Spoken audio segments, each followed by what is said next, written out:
It's just me. I'm so alone. Sorry, it's blowing my nose. Oh, right, okay.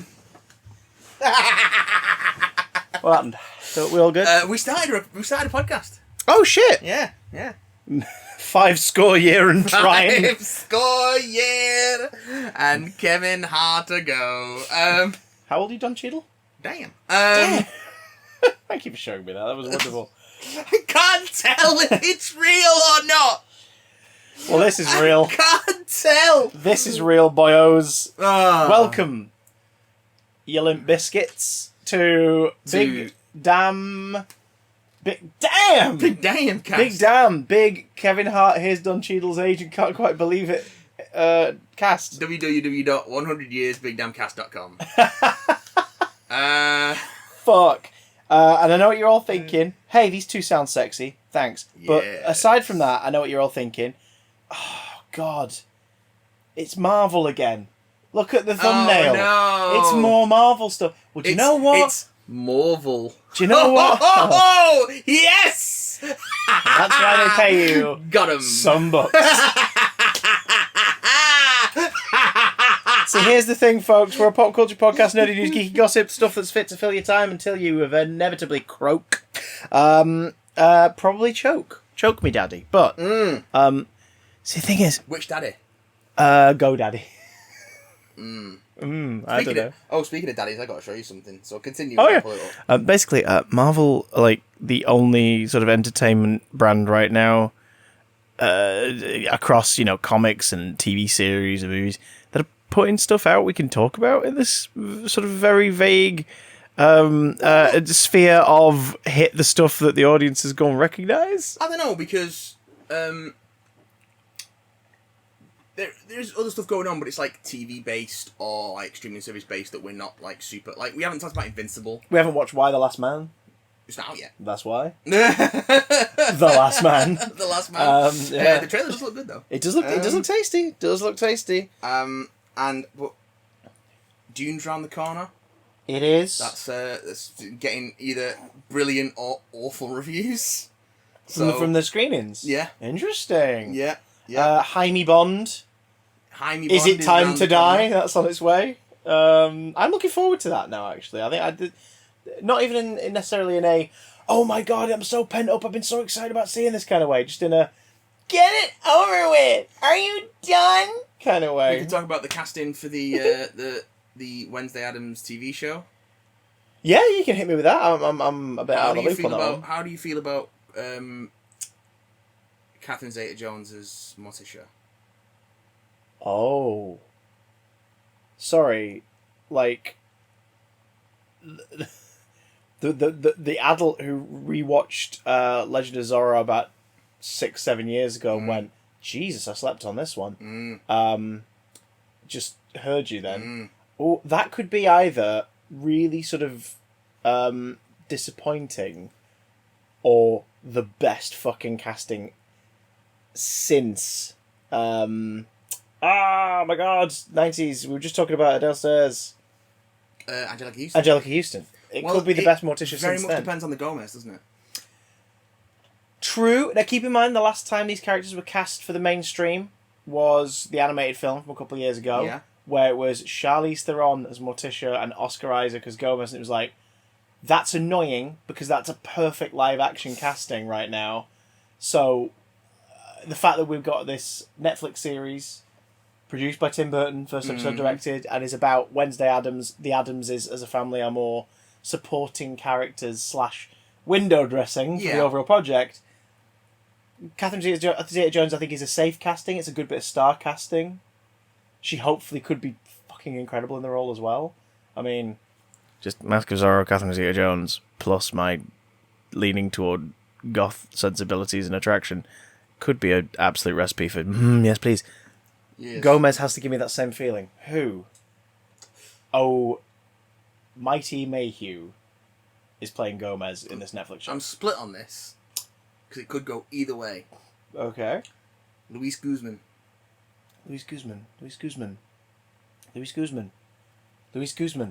This guy. Shit, Luis Guzman. Okay. Okay. Yes. It really could go either way, couldn't it? Do you know what? I actually think that's going to work. And I'm not just saying this like on a completely shallow level, but like, he looks like comic book Gomez. Yeah. He is a shorter, rounder man with a very handsome face but big old chubby cheeks. Mm-hmm. Like, ooh, okay. I see. Here's the thing: they're a cartoon comic strip family. Mm-hmm.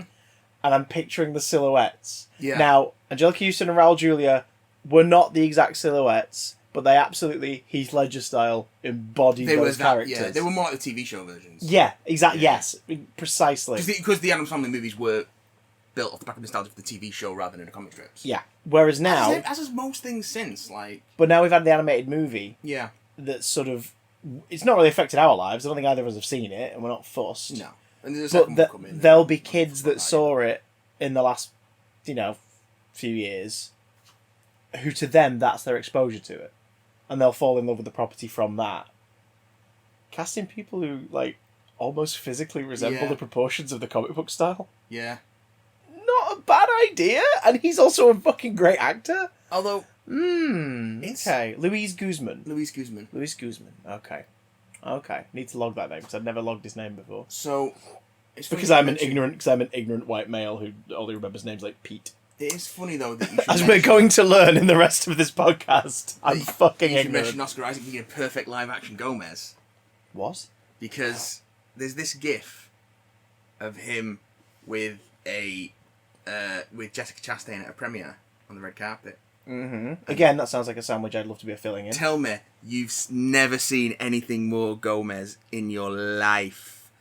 Oh my god, she's got her arm draped across his shoulder. And he's seeing the arm. He's seeing that arm. Stroking the arm. Look at that. Look at that. Question. Yeah. Is there something going on there? Oh, is he going in for the kiss? He's going in for the goddamn kiss. He's kissing Chastain's out. Oh my god. Okay, based on how they're giggling, they're doing a bit. They're doing a little. I don't know. Little bit of summer. I don't know. Look at him. Look at him. Look at him. Ooh. Smouldering. I mean, this is not a gossip show. Smouldering. This is not a gossip show, but is there something going on? Is he kissing? He's blowing kisses to the air at how perfect Jessica Chastain is. Is there something going on here? Is there something going on here?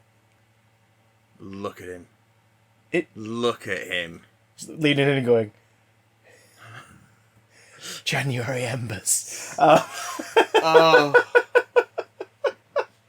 Damn, that's... Yeah, I mean, okay.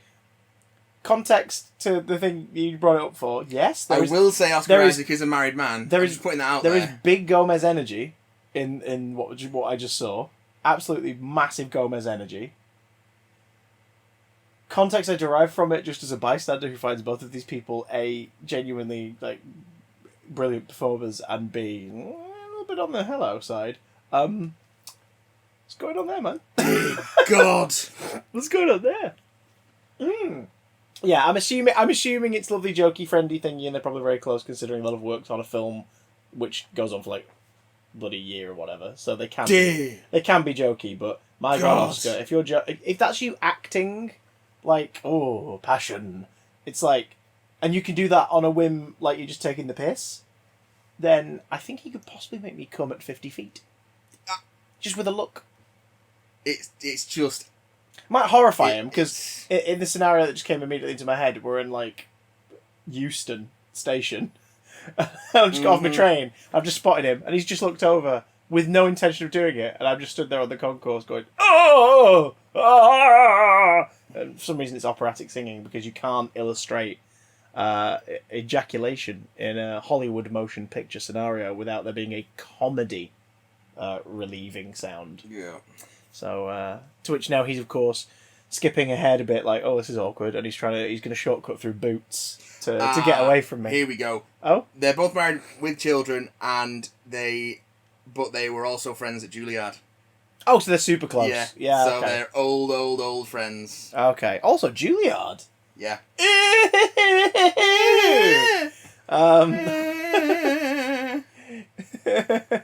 Drambuie. Oh, by the way, yeah, I'm Fucking, I don't know. Chris, watch how you speak to me, boy Johnson. I'm Matthew. Don't you wish I looked at you like Oscar Isaac looks at Jessica Chastain's Watson? Well, this became explicit very quickly. That took us 10 minutes to get to the introduction, so that's got to be a new record. We got you for 10 minutes. 10 minutes of playtime. 10 minutes of playtime, of Oscar Isaac's playtime. Hey, Matt. Yes. The Rick and Morty finale 2 parts happened. I've not watched it yet. There you go, folks. Yay! Give me a minute. Yeah, we'll see you next week with a bit of Rick and Morty thoughts. If you want to email in, let us know what you thought of the finale or its weird Christopher Lloyd starring teasers, then bigtimecontext@gmail.com. In the mean holes, which have been lubricated, ready for such an occasion. Ready for the mega seeds. Oh, you had to go right to the mega seeds. The mega seeds. 100 years, rickandmorty.com. You wait till I get to the ultra seeds. Oh! That sounds like something you'd rub up against your Bulbasaur. Giga seeds! Filthy boy! Everything we're talking about this week comes with spoiler territory. Yes. We will do a bit beforehand, and then go into the spoilers. So I think the way we shall deliberate this utter filth with our 2 big topics, which are what if Doctor Strange lost his heart instead of his hands, and Shang-Chi and The Legend of the Ten Rings. We will go with what if first. Why? Because it's on Disney+. You could download a free trial and watch it right hecking now and then come back and listen to the rest of the podcast. Yes. So we will go for that first, whereas Shang-Chi, of course, is theatrical release only, and we know not everyone will have seen it, so we will save spoilers for Shang-Chi toward the end. But before either of those topics, do we have any emails that we want to crack into before we go into those? No, we've got a big Shang-Chi related email, so we'll save that until Fan-bloody-tastic. Synergy! I can't clink you, I've finished my brew. Well, I'll raise my brew toward you, and you can make a pottery sound. That's too quiet. How hollow is this pottery? It's very hollow. It's made of wood. Let's go. There we go. Beautiful. That's also the sound I make. Actually make when I ejaculate on a train station. The sound, not the ejaculation. Who are you, D. Bradley Baker? Yes, I am D. Bradley Baker. Did you voice a chicken pig in the film we're going to talk about? A chippig. He did the noises for Morris. That's got a proper name. We'll get to that. Well, we'll get to that. But we will call him Morris. We will call him Morris. Because that was his name. I mean, yeah. You know what I mean. Let's talk about What If first. What If, episode 4. If you're thinking, why not talk about the zombies? That's next week. We're always a week out of whack. We'll give you a chance to watch it. Shut your whore mouths. Things are getting spicy now, boy. Yeah. So, What If, episode 4. This was my favourite one so far. The deviation here is ultimately that Christine goes with Stephen Strange on that fateful journey. Not only that. Yes, this is a what if based solely off of the events of 2016's Doctor Strange. Yes. With pretty much every cast member returning who plays a role in it. Yes. That no one that is in it is not being played by the person who played them on screen. There's obviously a few additional voices for different characters, but yeah. I love Benedict Wong's voice acting. I love Benedict Wong full bloody stop. And I'm delighted that we have 2 things to talk about with him today. He's so I played Prey, and he's a major character in that. Oh, the Prey that's got nothing to do with the original Prey. The 2017 aside from Prey. the fact that the company owns the license, so they went, it's a reboot, but it's got fuck all to do with it at all. We're just using the name. We wanted to use the name. It sounds cool. The Prey, which is basically System Shock 3, but isn't actually System Shock 3 because System Shock 3 is being developed by someone else. Yes. That Prey. He's in that, and he's brilliant in that. He's brilliant in everything. Just whatever you do, always have him on your side if you participate in a game of Street Countdown. Always bet on Wong. I love that we're going through a Benedict Wong-a-sance. Do you know what I mean? No, because he never had a downtime. He never had a downtime, but he was a sleeper for so long. Yeah, he was someone who just that guy was really good. Oh, he was pretty cool. Oh, he was all right. And then suddenly, explosion, Netflix series, and the MCU, and it's just like, this guy's amazing. Can he be in all the things? But I know what you mean. He's got that really gravelly, really kind of intimidating voice as Wong. Yeah. but is the driest, funniest motherfucker in the MCU. It's just, oh my god, he's incredible. Well, he's been a dry, funny motherfucker for a long time. Like, as of as you can tell by his early work with Peter Serafinowicz. Oh my god, him playing Yoko Ono in the Beatles skits in the Peter Serafinowicz show. Again, not affecting her mannerisms or anything at all. No. Just dressed like her, like the costume and wig and makeup to a T, and then just be like, "Oh, that sounded lovely, John." It's just so funny. If you've never watched the Peter Serafinowicz show, the entire thing has been uploaded to YouTube by the company that owns it with Peter Serafinowicz's approval. Go watch it. It's 7 episodes of a sketch show, 6 episodes in a Christmas special, and it's incredible. And Benedict Wong is one of the supporting cast. In fact, he and Paul Putner sort of take the majority of the supporting male roles in the sketches. Yeah. And they both do amazing work. There's one brilliant sketch where like Paul Putner is Oliver Hardy and Peter Serafinowicz is Stan Laurel, and it's just a Laurel and Hardy short, but halfway through Stan Laurel just starts swearing. And then it continues to evolve as though that would be the premise of the short, where like characters were just reacting to, "Oh, you can't say that," and he's just like, "Well, I'm fucking sick of it. I'm real fucking tired of it." And you're like, "Oh my god, it's so good," and the impressions are like flawless. It's yeah, I highly recommend. So Doctor Strange, amazing. Christine, basically the difference in this universe is that Strange is a bit less arrogant, and he's not late. Yeah. To that the award thing, the gala, so he picks up Christine, and they both drive off. And unfortunately, she dies. Like, they get into a swerve on the highway. They still get into a crash. Not because he's just speeding recklessly this time, but because he makes a turn at the wrong moment. Doesn't pay full attention. He gets rear-ended. Oh, of course, yeah. Yeah. Because they have the tease early on where you think he's going to get run off the road by going around the truck in the wrong lane, but then he's fine, and then they get rear-ended.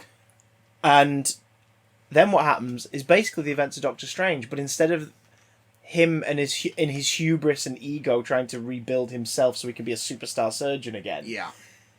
He's doing the study because secretly he wants to find a way to bring Christine back. Because she died in the crash. The events of Doctor Strange happen. We see them all in quick montage. Yep. Dormammu have come to bargain, etc. And we get to basically that period between Doctor Strange and sort of Thor Ragnarok. Yeah. Except instead of being all whimsical and funny and wearing big yellow gloves, this time he's drinking himself into depression because he can't find anything in the ancient texts or in the Sanctum Sanctorum that would help bring Christine back. And Wong's trying to sort of pull him out of it. Yeah. He says, I'll put on the kettle. And you're like, oh my god. I love hearing that. I love hearing, in a big Hollywood thing, I love hearing someone say, "I'll put on the kettle." Get the kettle stand. Because it just doesn't sound... And obviously, because of course in America, it's rare that people own an electric kettle. Yeah, they're all hob kettles. They're all hob kettles. It's like, what are you fucking doing, guys? Yeah. Get an electric kettle. You can have instant coffee within like a minute. Just go and do it. Anyway. And also, going back to what we said about the Wong Strange relationship on screen, he's not a servant. He's a peer. Yeah. And he's there to keep an eye on the new Sorcerer Supreme. Yeah. If anything, he's the caretaker of the Sanctum more than he is. Which the films have done that so wonderfully, because you get this, because it's not a master servant relationship, but there's still sort of an element of him being the Alfred, the Lucius Fox to Strange's Batman, but it's do you know what it is? Do you know what it's more comparable to? And not in the obvious way, you fucking arseholes. The Green Hornet and Kato. I suppose, Kato is actually across all that shit and makes things happen. Yeah. The Green Hornet is sort of like, no, I've got the plan, and here's how we're going to do it. And Kato's always like, so you want me to do this, and this? Sure, okay, boss, let's go. Yeah. And it's like that seems to be the kind of relationship. Whereas like Kato's the one who's actually capable. Yeah. And the Green Hornet's not incapable. Yeah. But Kato's the one who could, like, we're facing down a room full of 20 guys, we're going to beat the shit out of them. Kato's the one who wins and takes care of it. And then has the getaway car ready. And he's like, right. In we go. Get in, what's that car called? Black Beauty, I want to say? Black Beauty.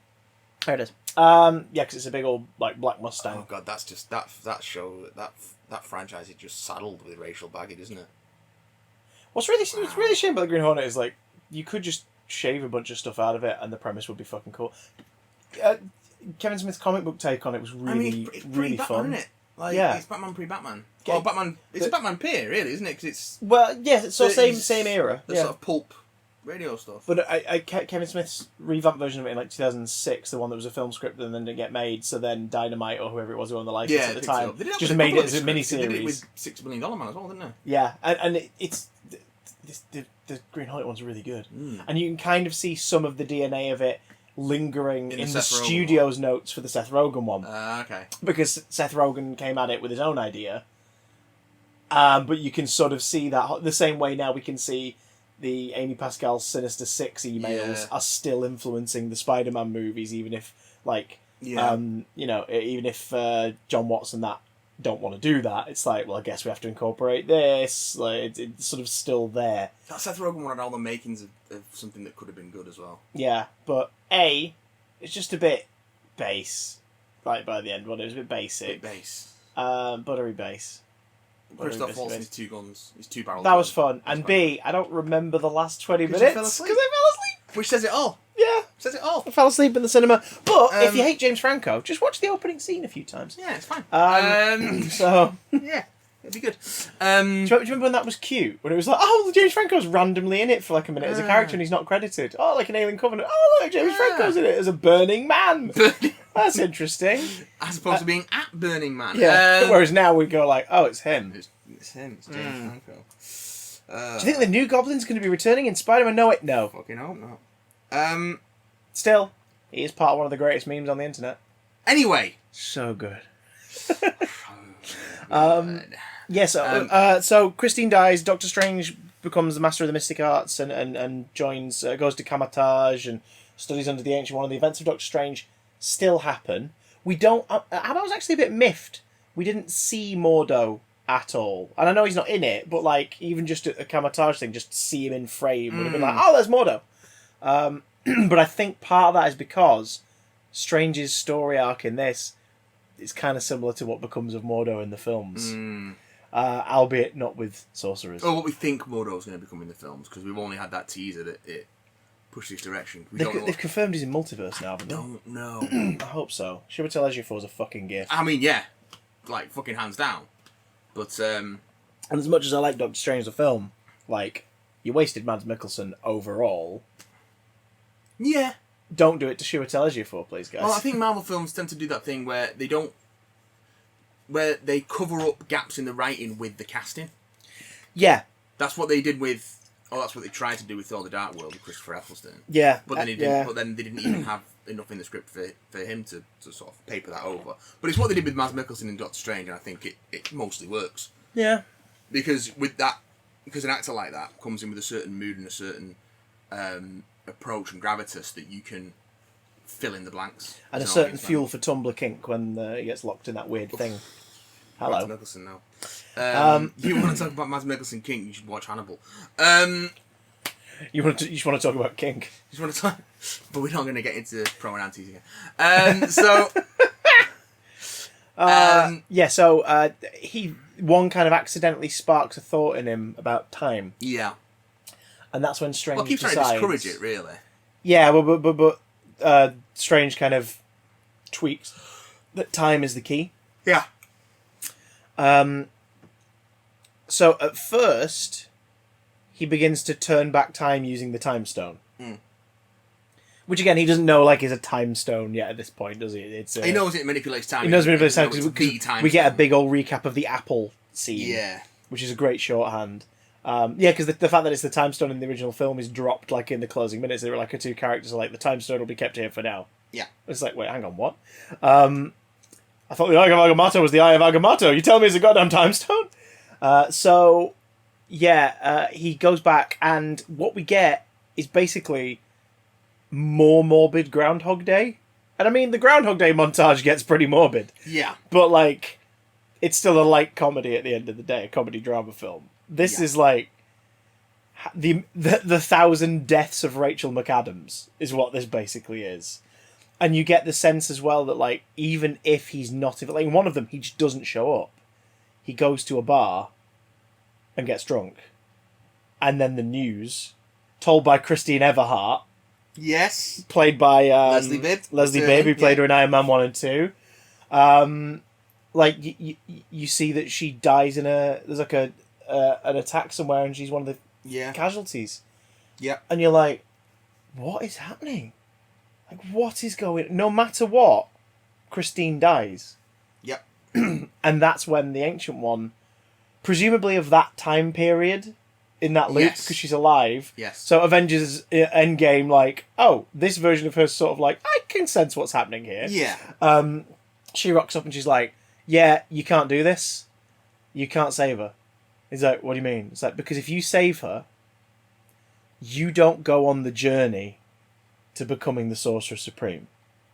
You don't save us from Caecilius and Dormammu. Mm-hmm. And the world is plunged into darkness. She has to die. And I can't remember what they call it, but it's basically it's the MCU's version of a fixed point in time. Like the Doctor Who thing of like certain things are in flux, certain things cannot be altered. Because if they are, they drastically alter the course of history. And that's what's going on here, isn't it? It's like if she survives, you don't study, the universe dies. Yeah. Because Dormammu wins. Because you are the reason we win.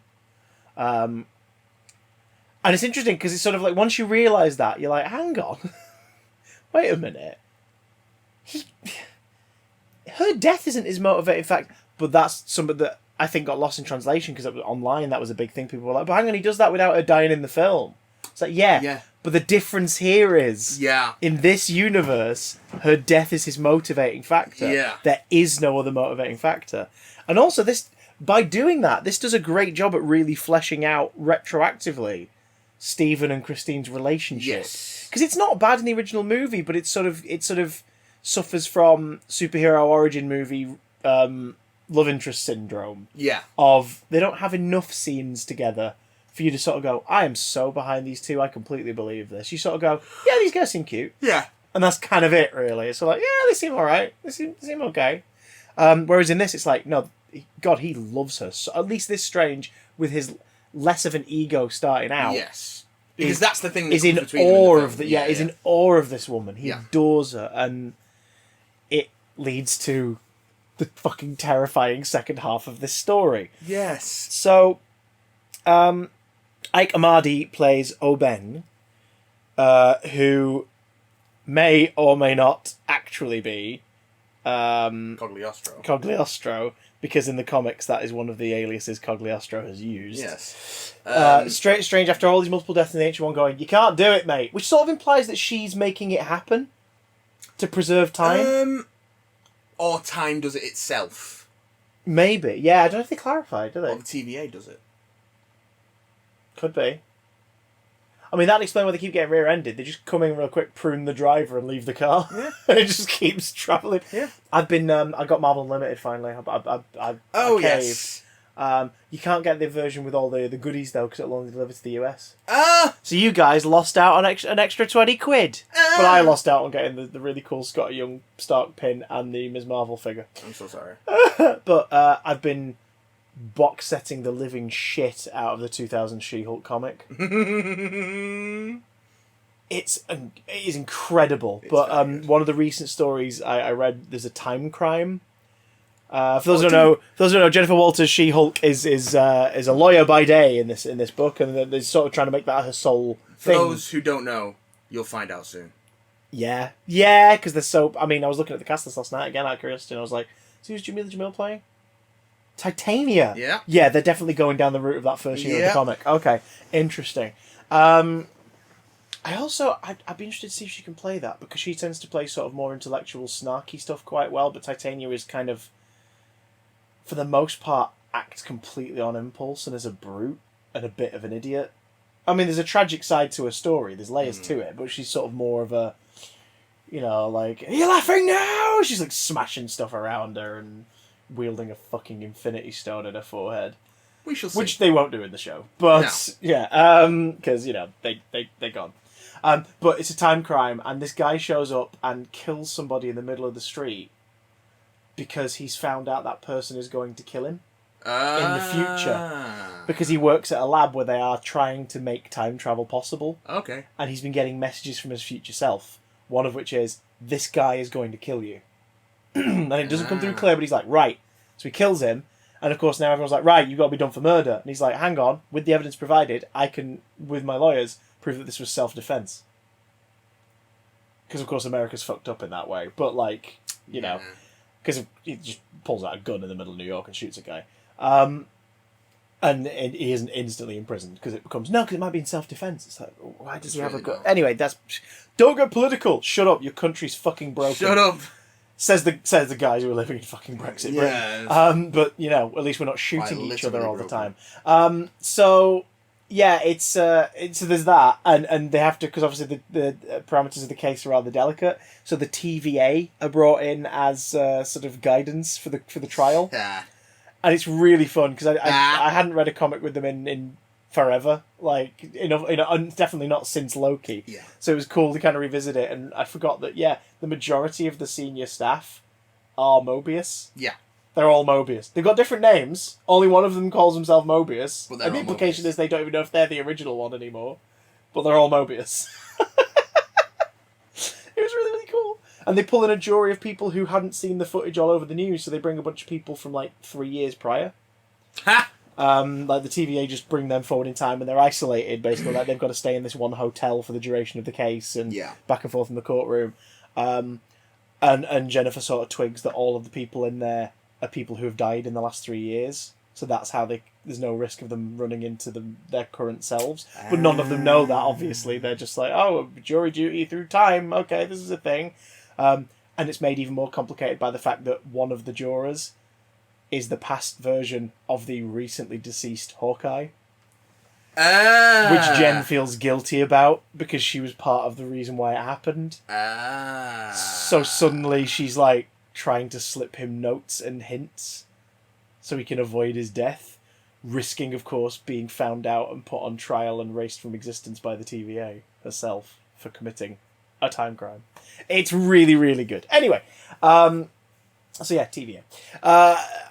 Doctor Strange goes to Cagliostro's library and learns that basically, as the Ancient One said, like, you don't have the power to do this. No one does. So he goes to the Cagliostro's library and is like, well, then I'm just going to get more powerful. Like, I'll be more powerful than anyone's ever been. Yep. I want to be the very best. Like no one ever was. You know, to catch them is my real test. To absorb them is my cost. Scary face. Because he does have a scary face. He does absorb a bunch of creatures. Sorry, and it gets scarier! It gets fucking creepy. I love the fact that the first creature he tests it on is basically an evil gnome. Yeah, that's great. It's just a little gnome. It's like, ah! That's wonderful. Like, okay. But he starts that's the first one it successfully works on. Well, yeah. The first one he tries it on is, oh, hello again, old friend from 3 episodes ago. So... Which people are calling Shumagarath, but... We've not seen the eye. Yeah. Until we see the eye, it ain't Shumagarath. It's just a tentacly creature. But it seems to be, it's either, oh, well, we've got this asset, let's just use it. Yeah. Or, it's the same thing.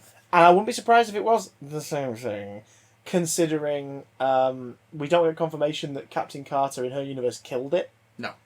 We just know that she escapes it. Yeah. But also it could be just, it's the squid in this universe. Then again, that first episode does set up the idea of it being pulled from beyond, like, time and space. So it could be something that lives between the universes.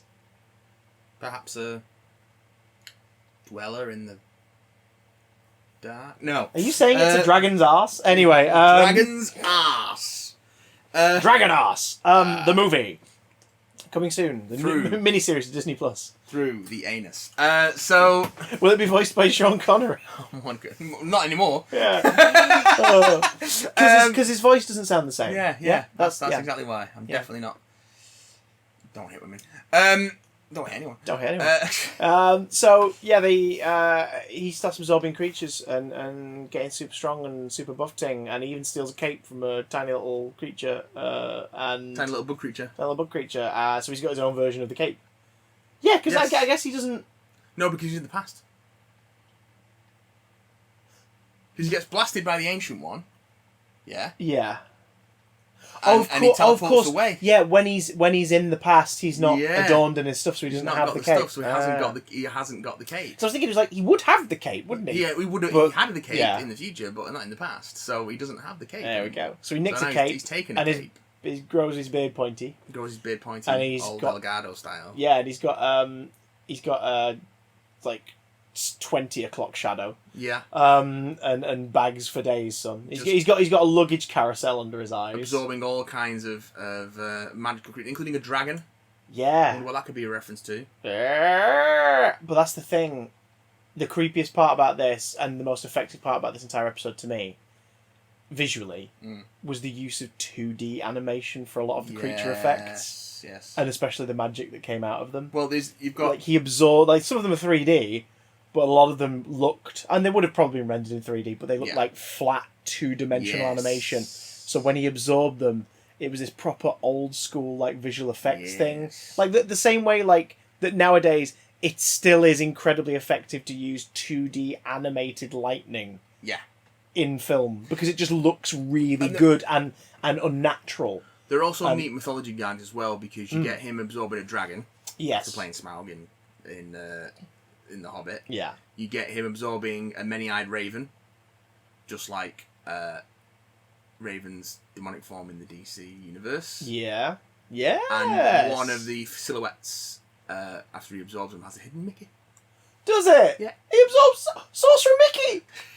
He absorbs Sorcerer Mickey! It's just a Mickey in the silhouette. No, he absorbs Sorcerer Mickey. He absorbs Sorcerer Mickey. It's canon now. He's canon now. Jensen better come fucking kick his ass. And then he absorbs Jensen. No! But the kicker is that... And the brooms get away scot-free. Yeah. In that dimension now, they're just running around causing chaos. But it turns out he's been doing this for centuries. But while they're doing it, there's an absolute bot playing in the background. Yes. But it turns out he's been doing this for centuries. And that's a creepy reveal. Obeng dies of old age and tells him that he's only half a man. Because it turns out that the Ancient One, when she zapped him, actually split him. Yeah. So she split the timeline. So there's a strange off-absorbing creatures, and there's the regular strange. Who, at that moment of thinking of the idea, goes, nah. No. And then continues to live. Yeah. So... right down to, like, just chilling his being. Until...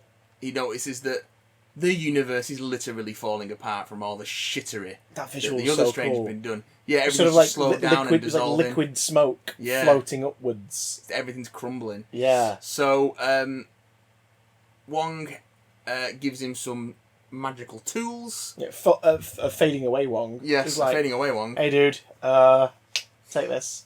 Yeah, that was a really nice visual, like basically sort of body armour. Yeah. And it's all these runes that you see on his face, which when the other strange tweaks, starts beating the piss out of him to get rid of the runes. Yeah. Which is creepy. Which is a nice nod back to WandaVision.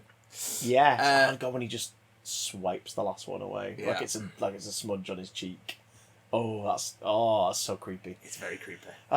So yeah, that's when he is a cost. Oh, of course, because Strange in the present is talked to by like a projection or an astral form or a ghost essentially of the Ancient One who's like, hiya, so yeah, I split you in half. Yeah. Giggity.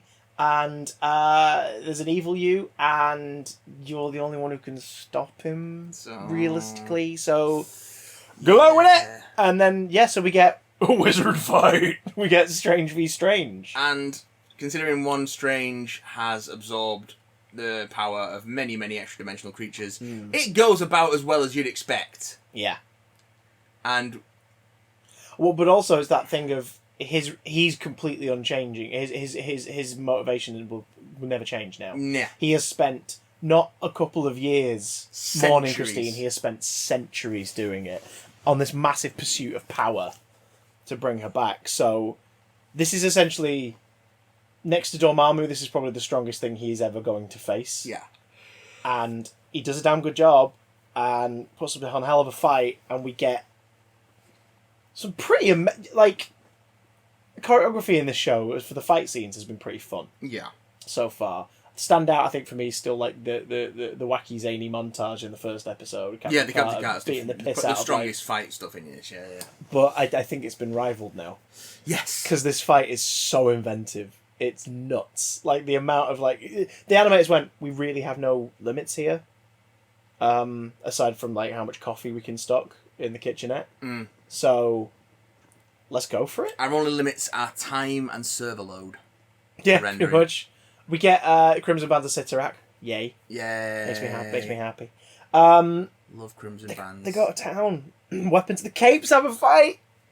And the Capes fight. And the Cape of Levitation gets fucking... Yeah, Strange just rips it to pieces. Yeah, burned away. That's like... It screams as well. Yeah. That, we were on the couch going, no! Not the cap! But ultimately it ends in him beating the living piss out of Strange. And reabsorbing Well, he briefly tries to sort of trick him through a hallucination.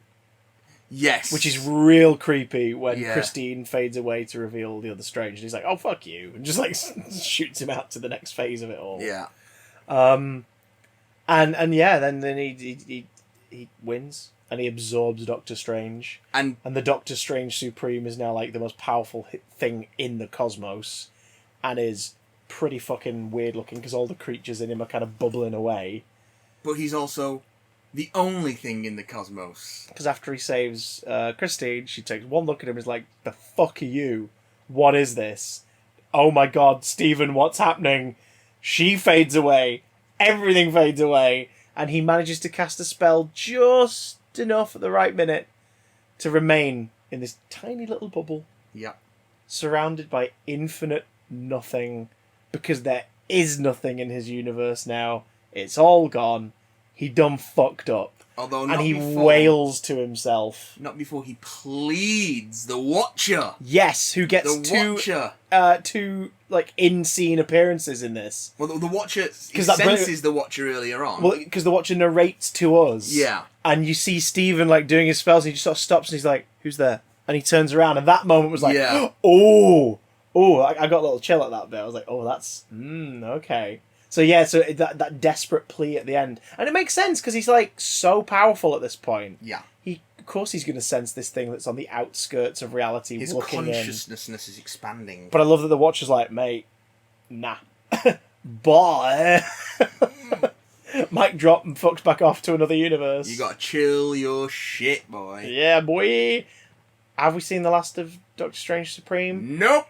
It feels like enough seeds have been sown that this series of, well, also this is it is an anthology, but this is the first break in the format where the Watcher has become a part of the events. Yeah.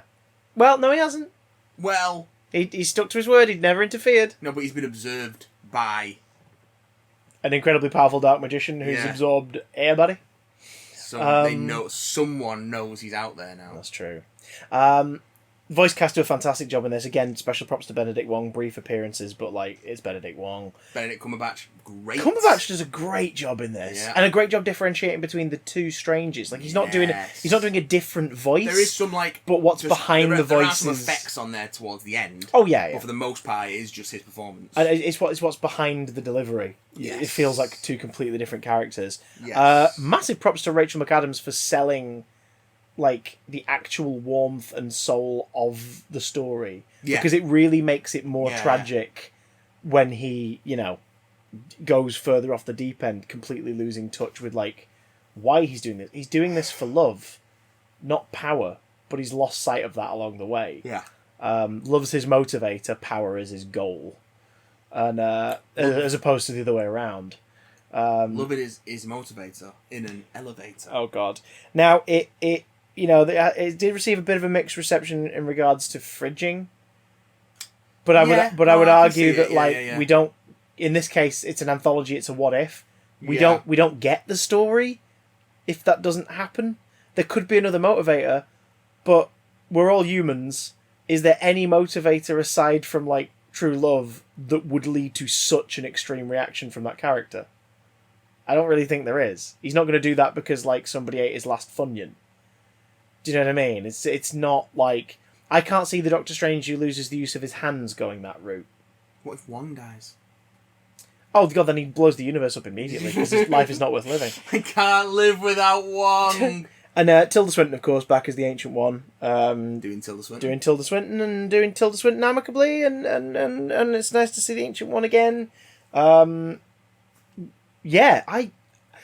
I think it's the best episode. I was going to say, correct me if I'm wrong, this is the one you've enjoyed the most. Yeah, definitely. It is horrifying, isn't it? It is horrifying. It gets real creepy. Yeah, and I love that shit. You know I love that shit. Well, it gets creepy next week, or this week, for those who are listening to this after release, because you know what episode 5 is? Is it the zombies? Marvel Zombies. I thought it was later in the series. Nope. Marvel motherfucking Zombies, sir. They put 2 teaser posters out today on social media of a Cap zombie and a Hawkeye zombie. So, I guess we'll be talking about Zombie Hunter Spidey next week? Okay. With the cape? Yay! Yeah, the cape's back! Yay! I can dig it. Well, this cape's back. This cape never went anywhere. This cape didn't scream in pain. Back again. Cape is back. Tell us strange. The cinema's back, Christopher. What? The cinema What ho? is back. How back is it? Because Shang-Chi has made a stunning debut, both financially and critically. Well, I think we are at enough of a point now with vaccinations and everything that them just going, this is theatrical only, played absolutely in its favour. In response to Shang-Chi's opening weekend, Sony have moved Venom up 2 weeks. But Venom was rumoured to be being pushed back into the new year. Because it was September, and then it was October, and then on some places, October disappeared and became coming soon. But now apparently they've moved it up 2 weeks. So we're getting it, what, 2 weeks from now? Let me double check. Or has it been moved up 2 weeks from its October reschedule? Basically, Sony have gone, yeah, we want to cash in on that superhero cinema going audience right frickin' now. That's what's happened. We might have to go and see Venom Let There Be Carnage together, by the way. Been pushed forward to October 1st. Yes, so it's been brought back closer to its original release date. Okay. We need to go and see Venom Let There Be Carnage together, because I tell you now, Lou will not go see it. Okay, that's fine. She will not fuck. But then again, also October 1st, I think that's only confirmed for the US, not the UK yet. But okay, yeah. Yeah, if we saw it, if we get it, then we could record that weekend and put the episode out because that week after I'm away. Well, we'll look it out near the time because I'm not going to be sure on my schedule yet. Of course. Oh. But that's a conversation. Boy got a job as an escort. Flexible work. Decent hours. He goes where the gentlemen and ladies demand. Yeah. And only if they treat him kind. No kissing. No kissing. Unless you pay extra. For the boyfriend experience. The cuddly boyfriend experience. Cuddly boyfriend experience. I will feed you Cadbury's buttons. How much? You can't afford me, dear. Jesus Christ. Come on, let's actually talk about the thing we're supposed to be talking about. Well, it is the second coming. Shang-Chi. Of superhero cinema. And The Legend of the Ten Rings. Goddamn right. The 24th? Marvel Let's movie? look it up. 25th. 25th. Jesus Christ. 25th. So. Is that more films than Bond? Can't be. Yeah. There's got to be more Bond films, surely. 20 Bond films. Madam Santa dies the 20th. Really? Yep. That doesn't feel right. That really doesn't feel right. Respect to the 20th. I'll look that up real quick. But go on, tell us, what is Shang-Chi and the Legend of the Ten Rings about? Spoiler-free thoughts. Where to start? Sean is a valet in San Francisco? Yeah, San Francisco. Yeah, San Fran. Because of the hills. We'll get to those.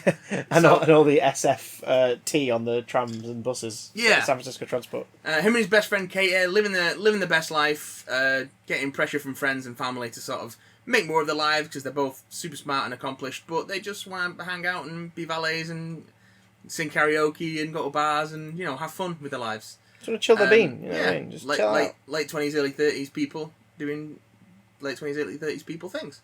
And then... Arrested Development, the movie. And then... No Time to Die is the 25th Bond film. Even!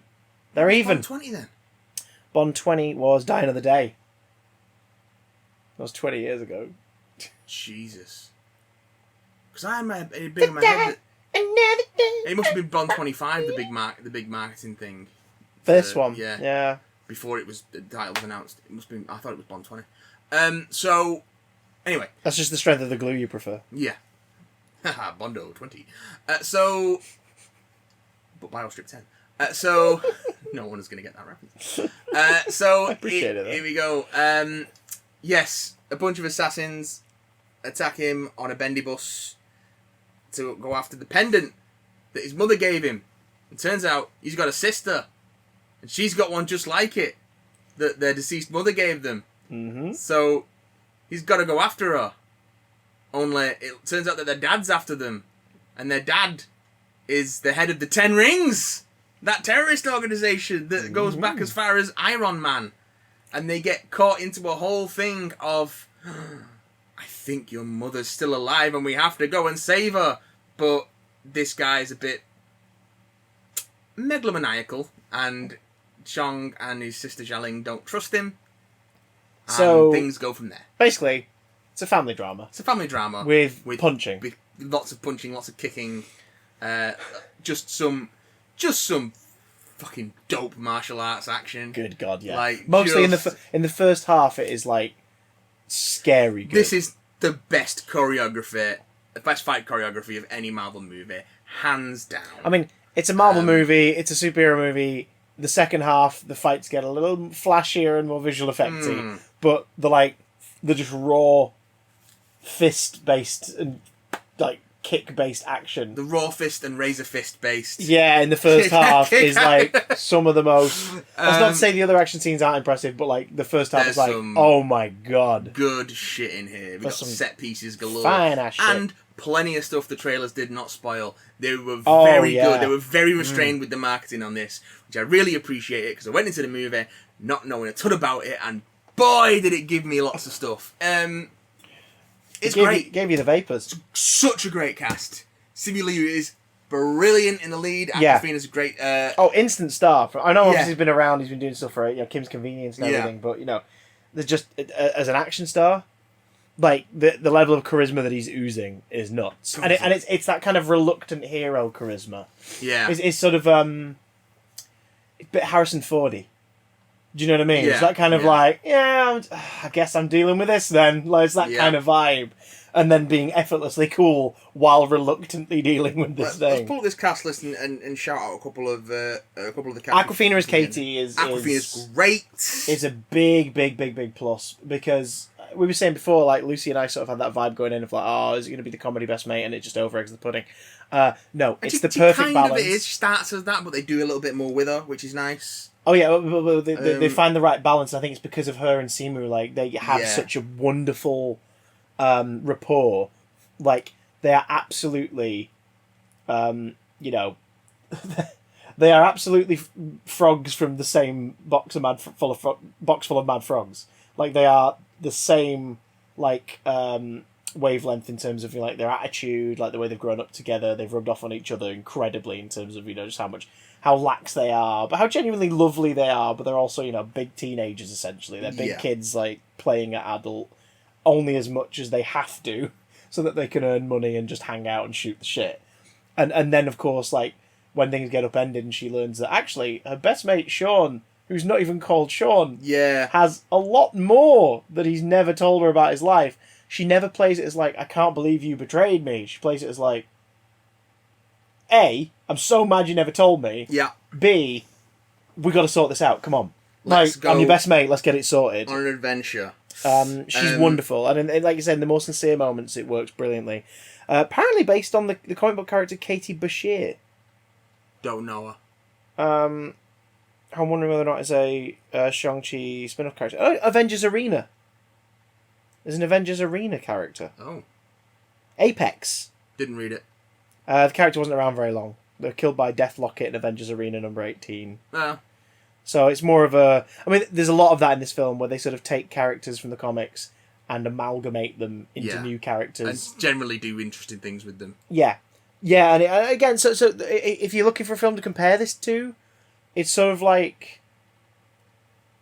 It's kind of like Iron Man meets Doctor Strange. Yeah. For me. It's a really good, solid origin story that adapts the comic book material in ways that aren't so derivative that you go, well, what was the point then? But in ways that make you go, for a motion picture and this length and this story, that works. That works for me. It goes with the Iron Man thing, of course, of merging its villains to create a new villain. Yes. Namely, the incredible Tony Leung as Wen Wu. Yes. Who is an amalgamation of Shang-Chi's dad in the comics, with a very problematic name. Yes. Who has been renamed since so that they don't use that, but still. Yeah. And the Mandarin. Yeah. The Iron Man villain. Who, again, different writers have found ways to make that a less problematic thing. Because these are all characters that were born out of a certain era of American fiction. Specifically an era that lent into, because of tensions between countries and wars and things like that, the Yellow Peril, like, slightly, not necessarily, like, anti-Asian or anti-Chinese propaganda.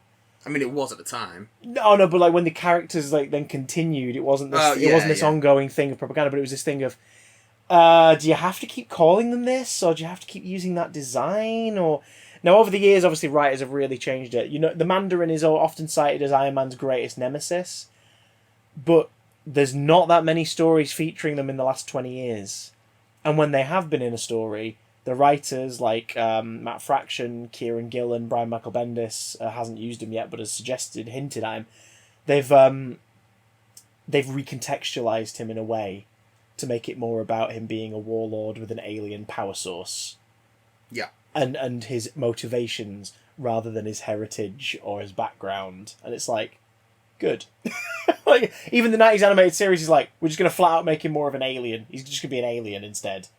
We're going to make him green as well and everything.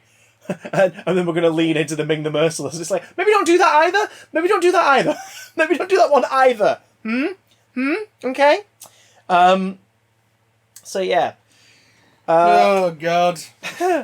And the thing is, the collaboration they come up with, the Wenwu the character, works brilliantly in the same way that, like, Obadiah Stane, Whiplash, you know, like, it's taking these villains of the Marvel Universe, and creating one that works cinematically. But what you also get with this, the two benefits you get with this take on, scare quotes, the Mandarin, is you get a brilliantly deep story for a MCU villain in the first go.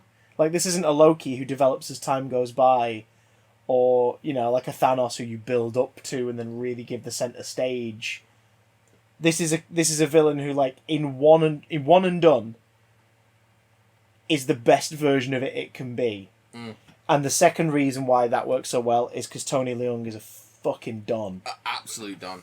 He basically got free reign from Marvel to be like, you make the character what you want him to be. Don't worry about you make it who you want him to be. And what he chose to be was a fucking don. He is intimidating. He is frightening. He is incredibly sympathetic. He gets to showcase a warmth that I was not expecting. But that's because the character's story arc was not one I was expecting. And it's a story that could be considered a bit trite and a bit obvious. Doesn't feel like it because of how much he sells it. Yeah. It is freaking wonderful, and we'll go into it in spoilers. But yeah, he's great. He's crazy. He's incredible. The Ten Rings are a great, again, reinterpretation of the Ten Rings. Like, the Ten Rings of the comics are literally 10 alien rings that give the Mandarin superpowers, and they do different things. Like, one is the power of fire, one is the power of earth and water, and one is the power to control minds, and the other is the power to stop time. And in this, it's like, no, what they are is they are 10 bracelets that effectively give you, like, super-powered sort of telekinetic abilities using the rings that are, like, next level. Like, you could probably send the Hulk packing with these things. Yeah. Like, it's you give this to a mortal man, and this mortal man is now akin to a god. Is how they basically kind of interpret it in the opening of the film. It seems to be some sort of, like, energy manipulation and redirection kind of thing. And also it makes you live forever. Yes, it gives you immortality. When you're wearing them. Yeah, and which when you take them off, you don't suddenly don't suddenly Last Crusade. No, you don't Last Crusade it. You age slowly. Yeah. You probably age at your natural. It's like you put a pin in it. Yeah. And then you age at your natural rate because put a pin in that because we'll get to it. Yeah. He's not the only antagonist. We get a few villains. There's something knocking at the door. It's not the Ghost Rider, but there is some more demonic forces at play here that are visually fucking gorgeous. We haven't seen the trailers, so again, spoilers. Yeah. Razor Fist. Razor Fist is one of the main sort of Razor Fist. They did Razor Fist. They did Razor Fist, and they did Razor Fist in a way where you're like, all right, yeah, all right, okay, I can dig it. He's not played as a joke. Nope. Although he does get one of the funniest switcheroo moments in the film. There are a couple of good moments of comic relief surrounding Razor Fist. Yeah. We get the Death Dealer, who is one of, presumably, many who've had the name over the years. Yeah. Or it's the same guy. We're never told. Very much a side character. Oh, yeah, absolutely. That's the henchman.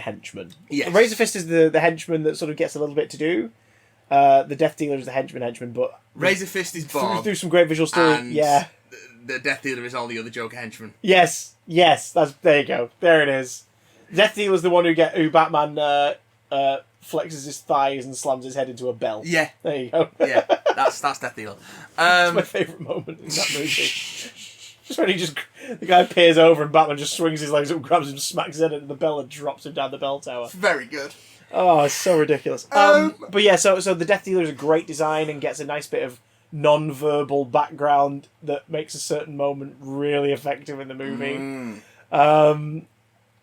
Yeah, so that's sort of it for your antagonists, for your villains. Unless there's anyone I'm forgetting. Without getting into spoilers, of course. Yeah, well, there are some casting characters in the film that we can't really talk about without getting into spoilers. Yeah, I mean we can talk about Jai Ling a bit, can't we? Yeah, Mengo Zhang playing her. She does an incredible job. She is. I saw a lot of criticism going into this non-spoiler stuff that said like her character almost feels like she's been sidelined because she's absolutely on the same level as Shang and in terms of her stature, her position, her connection to the narrative and the family at the core of it. Watching the film didn't hit me that way because do you know what her storyline was? That she's always kind of been left to the side. Yeah. That is her story. So as the film progresses, you see her kind of coming out of that position. And I'm thinking... So I didn't mind it because it was like, no, she's playing someone who's so frustrated she's never been given the chance. Yeah. And not in like I hate my brother, he's the chosen one. That's not the narrative. It's, I was ignored. I was abandoned. All this time. Yeah. And I'm annoyed at him because he never came back for me. Yeah. And then, yeah, again, we're getting spoiler territory, but there's a lovely PS to her story where you go, okay. Shit. Okay. What else can we talk about? I think we have to get into spoilers without... I mean, yeah, let's get... Oh, God, shit. Michelle Yeoh as Ying Nan. Just know that she's amazing. Who plays their mother in the flashbacks? Oh, God, I'm trying to look her up. Where is she? Because she's amazing and I want to give her a shout out. Let me... She's absolutely amazing. Fala Chen. Do you know what? Funnily enough, I think that's my favourite performance in the movie. Because she made me really care about her and made you feel that loss of her not being around anymore. Yes. Like, you really feel it. And she's wonderful with the child actors, and she's great with Tony Leung. Fala Chen. I believe so, yeah. Special shout out to Fala Chen. Like, incredible. Yeah, see, I'm looking at the wiki cast list, and she's not on it. It's really weird. It's like they've gone, spoilers. It's like, but it's not. Like, she's part of the goddamn plot. That's so annoying. Anyway, I'm so sorry. Yeah, how dare you? How dare you not edit the Wikipedia correctly? I'm so sorry. Also, special shout out to Ronnie Chiang as John. That was a really nice. That was a really nice little. That's more of a cameo than anything, isn't it? He's in like 2 minutes of the film, but but he's great. Fucking funny. Great. And he suits that hairstyle.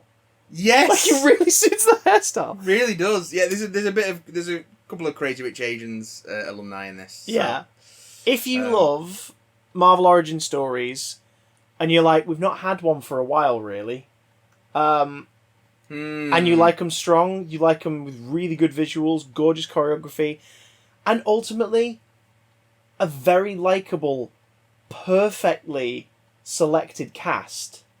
No one's out of place in this. Everyone is fucking excellent in their role. To the point where, when we sort of, not a spoiler, but you can kind of guess, see outside elements of this universe in your mid-credit scenes, they felt out of place. Yeah. Because it was like, no, hang on, this is the movie we're in, and you suddenly get reminded, oh wait, there's a bigger universe. Now, I don't necessarily think that's because, this film's super self-contained in every possible way. No. There are allusions to the universe that's been going on. Yeah. One note, well, not spoiler, but one thing I thought was brilliant is when he's headed back to his apartment at the start. He's headed to Katie's family's apartment for breakfast, which is such a great detail that he stops off every morning for breakfast. And even though they're kind of like, for God's sake, you just come up for breakfast, they all clearly like him enough. They're like, yeah, sure. Like, why not? I'm gonna dish it for you. I don't mind. Because he's such a nice guy. It's like, God damn it. The posters on the wall included one for people who felt they'd lost their place after the blip. Support groups for post-blip. Yeah. Brilliant. They're really keeping... The thing that I've really liked about the Marvel films as they've gone on is they built the universe and they're keeping it fleshed out. With little background details like that. And it doesn't dominate, it's just there. No, it's just there. And that's why I think this feels like, when the rest of the universe does appear, you're like, hang on, wait, what? It kind of feels a bit odd.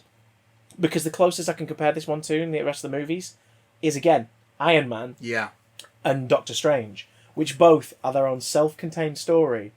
And then your mid/post-credit scene suddenly slaps you in the face with, by the way, there's a bigger world involved. Yeah. And you're like, oh, okay. Obviously, in Doctor Strange's case, it was more, here's a sneak peek of his next appearance in another movie, but, oh, look, there he is in a scene with Thor. Oh, of course, this is part of a series. And that's how this felt in the mid-credits scene. It was like, oh, yeah, I guess this is part of a series. I really recommend it. I think if you enjoy the MCU stuff, yes. I think if you're looking forward to if you're finding it a bit stale, and you're looking forward to a bit of a refresh, yes. Yeah, I think this is because it's the first. It's not the first Phase 4 movie, but I think it's the first Phase 4 movie that's a good entry point. Yeah, Black Widow is fun, but it's not the start of a series. This is self-contained enough to be sort of a jumping-on point. Yeah, and I think which I think is by design. I think it's.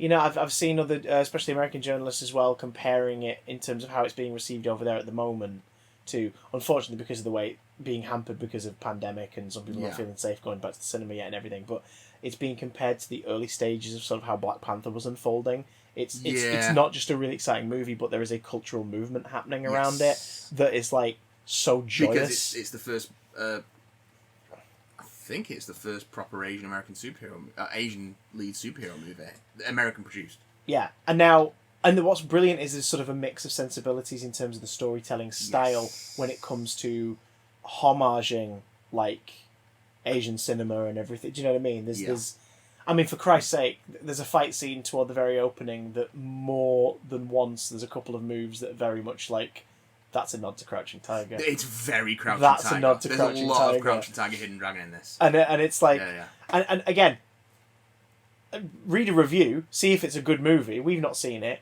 but maybe go also see Snake Eyes, and let the box office gods know that we do want to see more diverse cultures. Do we want to see Snake Eyes? No, but you know what I mean. Now, if ever there was a time to prove to the completely blank-slated, moronic, money's the only factor element of Hollywood. That's true. You now have two Asian American productions with Asian American leads. Seemingly is Canadian. But you've Henry Golding's British, I think. Oh, damn it! But the point is, now is your chance to sort of vote with your wallet and make a point. Not saying it'll change the world, but it won't hurt.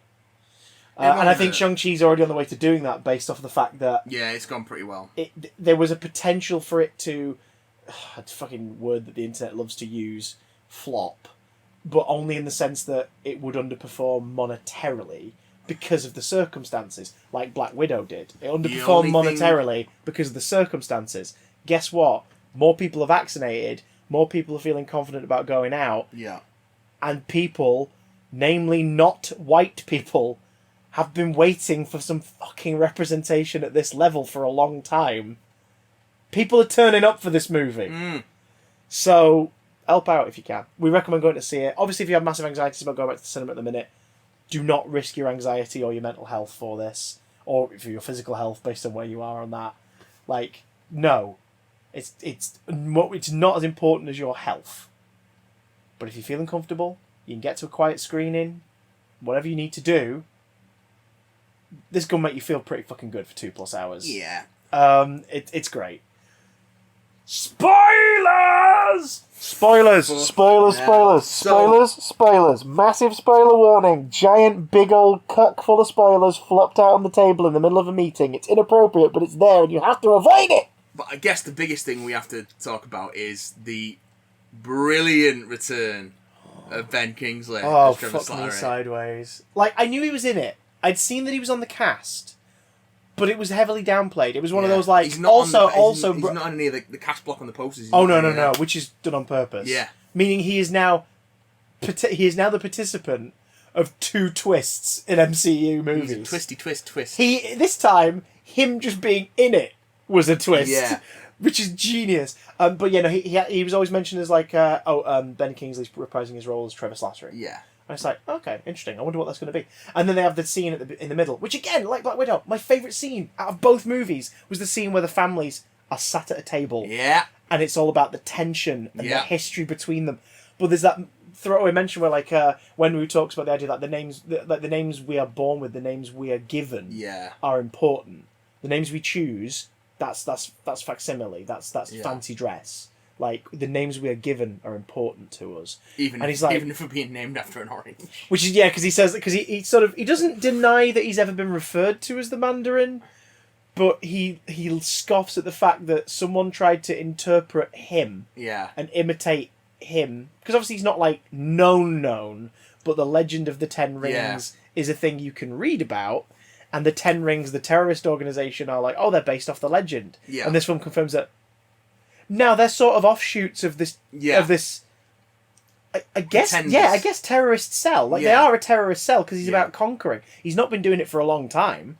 The implication is that sort of since maybe the 70s was like the last time he made any moves. Whenever, because you sort of see in that montage like a suitcase bomb and stuff and all. Whenever he settled down with Lee. Yes. Is when. Well, that was the 90s. Yeah. 96. So. Which puts it at the right time because when between then and when the death. Sean made his joke earlier on, like in high school, like someone was bullying him, calling him Gangnam Style, and he had to say something like, "I'm not even Korean," and we get the first setup of the fucking excellent Hotel California running gag. Brilliant. When he does that, I was like, "Hang on, wait a minute, he would have been in high school when Gangnam Style came out," and then I thought back to it, I was like, "Oh, Gangnam Style was 2013, 2014, the Psy song." He was 14 when he went on his mission. So if he was born in 97, then what? 2007. Yeah, he would have been in high school, and he now would be in his mid to late 20s. Yeah, he'd be 24. He should be 24. Yeah, that makes sense. He went on. His dad sent him on his first mission to kill someone at 14. 14. Okay, yeah. Which we find out that he did. He did. He says he did. He said he didn't at first. Because that's something the film does as well. Later on, he reveals that he did do it. It Tarantino's. Yeah. Like it Pulp Fiction's. Like the story is told. Actually, do you know what the closest superhero movie this is to? Really, Batman Begins. Yeah. Like it's got that whole you're watching it out of order. I mean, in this there is a linear story. And the two kids playing but it goes back and forth. The younger Shang are great. Yes. Pull up them. They both did an amazing job. But yeah, so we found out he did kill. Gangnam Style rewind. Gangnam Style reference. Him age. How old he is? Should be 24. 24. No, but like, why was I going on to age? I was going to age because of.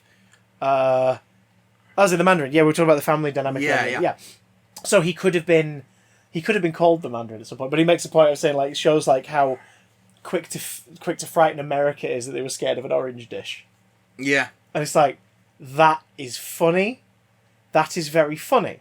And the whole point of him mentioning that is bringing up the whole point of him bringing it up was like, who we are born as is important, and you shouldn't like falsify it, and you shouldn't let other people falsify. Yeah, because take your name or whatever. He sort of rags on Katie a little because the thing with Katie is she sees herself as more American than Chinese. Oh, yeah, so she can't really hair in your eyes. Her God, Chinese... it was stuck to your head. Sorry, oh, God. sorry. Her Chinese is terrible. For those who want to know what the fuck's going on, I just looked at Matt and I was like, the hair is about to go in his eye. Yeah. It was attached to him still. It was just a long hair. Her Chinese is terrible, and she doesn't use her Chinese name. Yeah. So, and which is how he comes on to the subject. But Jaden Zhang and Arnold Sun are the two younger. They do an amazing job. They're great. But yeah, so I thought that's it. There's your throwaway reference. We're probably going to get some kind of joke or something because canonically, Trevor Slattery, actor, paid in lovely drugs to play the role of the Mandarin, the leader of the Ten Rings, in a staged terrorism plot that was secretly being led by Aldrich Killian and AIM. Yep. And is revealed halfway through. Spoilers for Iron Man 3 from 8 years ago. Yep. Oh god, it's been 8 years since Iron Man 3. It's revealed that Trevor Slattery is an actor, and it's all scripted and it's all staged, but it's because America needs to be looking this way while Aldrich Killian is doing stuff over here. They need a boogeyman, yeah. And and then you get the really controversial statement where Aldrich Killian is like, "You want the Mandarin? I'm the Mandarin," which in the film, and I always took it this way, it's just him saying like, "You want the boogeyman? It's me. I'm the boogeyman." But also, he's gone a bit mad. But he's also got a bit mad, and he's also got a giant Chinese dragon tattoo on him.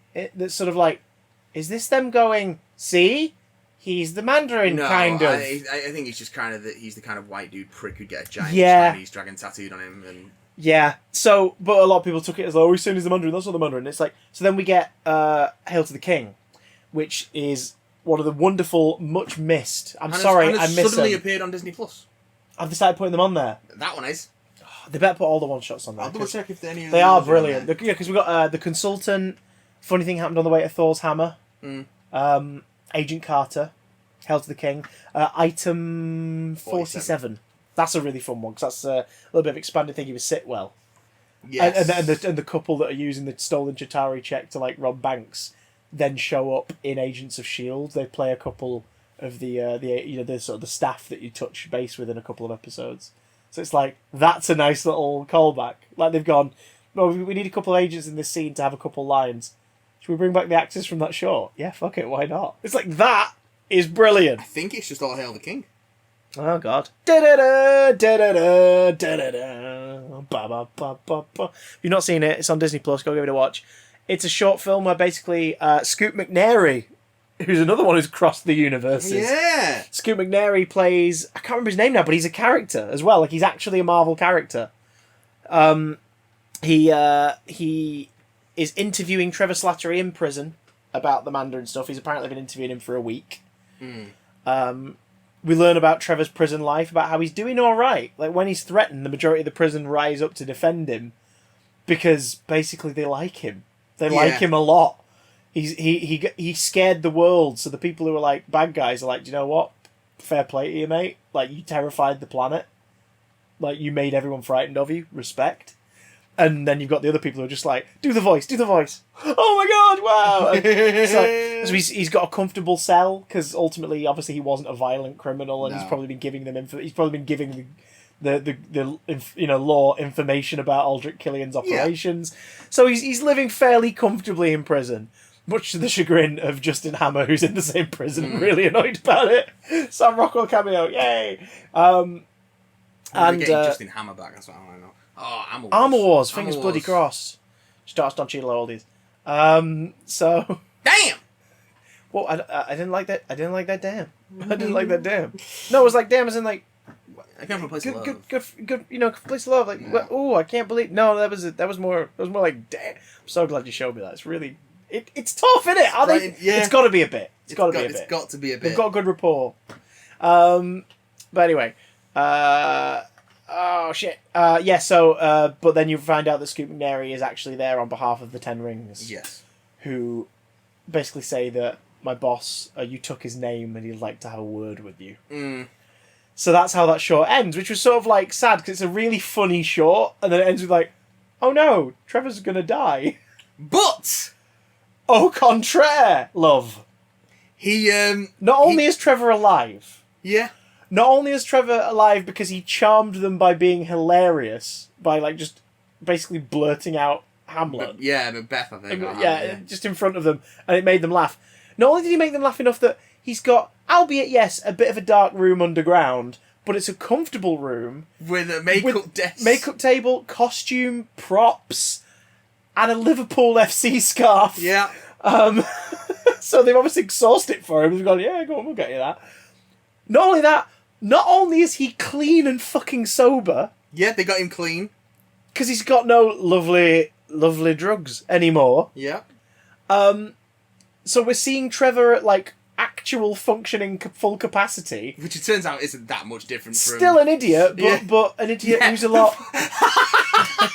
The conversation later on about Planet of the Apes. He still believes that the apes in Planet of the Apes were actual apes. That were acting. They weren't riding horses, though. They didn't get those apes to ride horses.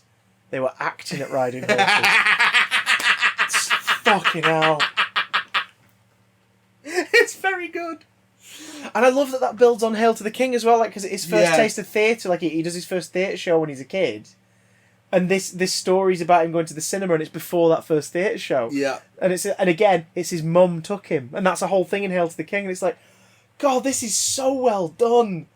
This is so well done. Everything complements everything else. But also, his role in the movie, the director has gone on record as saying the reason why they decided to bring back Trevor isn't just as a nod to Iron Man 3 and the first version of the Mandarin in the MCU. But the fact that they kind of wanted to acknowledge somewhere in the film, even though they've avoided it by making this amalgamated character for Tony Leung to play, they still wanted to acknowledge somewhere in the film that, yeah, it was kind of shit, that for years, a bunch of mostly white privileged guys used this Yellow Peril character. Yeah. And it's not like a dig at, Stan Lee or any of the editors at the time or any of the writers, but it's just a thing of, it's shit that this happened. Yeah. It's shit that, like, it went unchallenged for so long. And it's shit that they were of a mentality where they didn't think it was wrong at the time. Yeah, So, let's have a white character in this basically apologise for doing it. Who have we got that makes it... Oh, shit, we have the fake Mandarin. Perfect. The Fandarin. And that's... The Foderin. The Mandarin. That's better. The Mandarizzi? Fondarin. Fondarin. Mandarizzi, isn't it?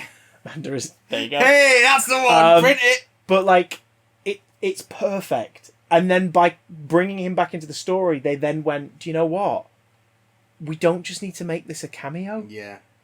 Because you kind of think that's what it's going to be, don't you? Like, you hear that they're locked into the cellar at the compound, and you hear these guttural noises, and it's obviously played off as like there's something down there with them.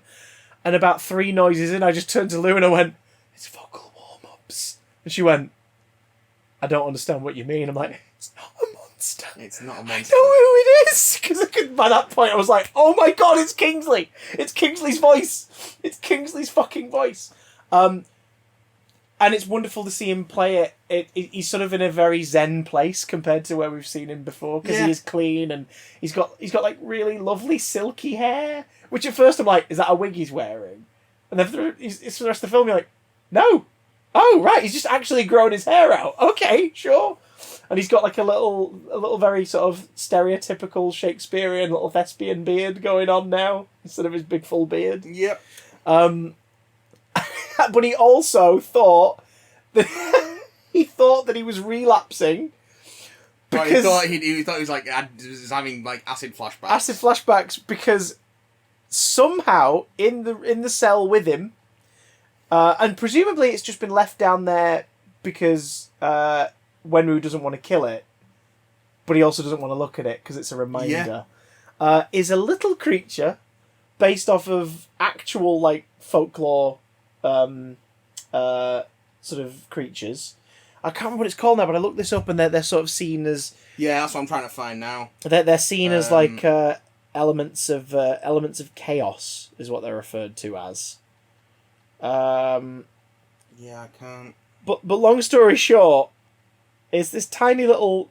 It's described... Hang on, I'll find it. Because D. Bradley Baker does the voices for it. Yeah, Morris. Little Morris. It is... Katie describes it as a chicken pig. Yeah. Which I think is pretty accurate. It's basically, you know when you see a really fluffy little dog? Yeah. And it rolls on its back and you get to tickle its belly? Imagine an animal that's just all fluffy little dog belly. Mm-hmm. But it's got 6 little paws and 4 little sort of like fairy wings sticking out of its back. That's Morris. And I wonder, I haven't figured it out yet. If someone else has figured it out, please let us know. Tweet us at BigDamnCast. Morris has got to be a reference to something. It's got to be a reference to like something Scouse. It has to be. Is it just like a common Liverpudlian name from a certain era? It's a funny name for a little chicken pig thing. But and Trevor can talk to it. Yeah, he's been around it long enough that he understands him. And it's little. Well, of course, it's from Tallow, so it's magical. Yeah, in nature. Fuck me, that entire second act leading into the third act is so good. And again, I wasn't slagging off the second half earlier on. Like, it's just the most impressive fight stuff is the stuff that's done with fisticuffs and less obvious visual effects earlier in the film. Mostly down to the choreography team, one of whom passed away recently, and is the film is accredited to them at the end. Brad Allen. But the whole team that works on the choreography do such an excellent job that like those fight scenes hit real different early on. Like the one on the bus. Like you know full well that there'll have been a practical bus set and then there'll have been like adjust the seats and barriers and handholds bus set. Mm.